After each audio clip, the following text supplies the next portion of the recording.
Tired of dropping your phone or struggling to prop it up?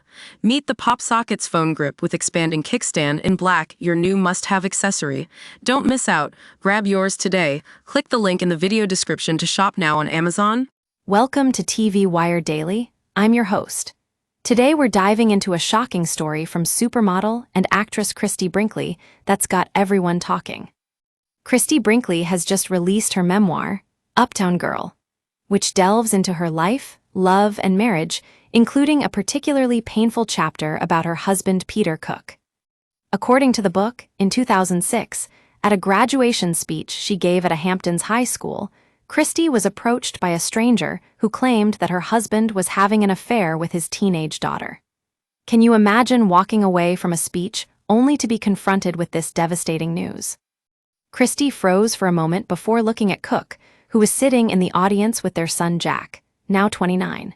She recalled how his eyes were already trained on her face as he began shaking his head no.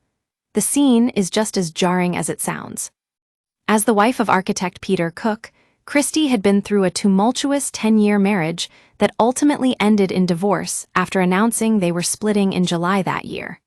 But what really sets this story apart is the court battle that followed, both sides fighting for custody of their two children. Christie spoke about how she had always lived in fear of losing her kids, and how having a prenup didn't shield her from that anxiety at all. She wrote, "I kept saying I don't understand what good was a prenup. It was exhausting and scary because I always lived in fear of them taking my kids because that was the constant threat and a terrifying thing to live with." The couple's custody battle raged on for 4 years until a judge intervened, urging both parties to put their differences aside for the sake of their children. In her memoir, Christie shared how she struggled to come to terms with what had happened, wondering if she would ever recover from this painful chapter in her life. But as she looked inward and counted her blessings, one thing became clear. She was surrounded by loved ones who mattered most. And now that's the latest from TV Wire Daily. Thanks for tuning in.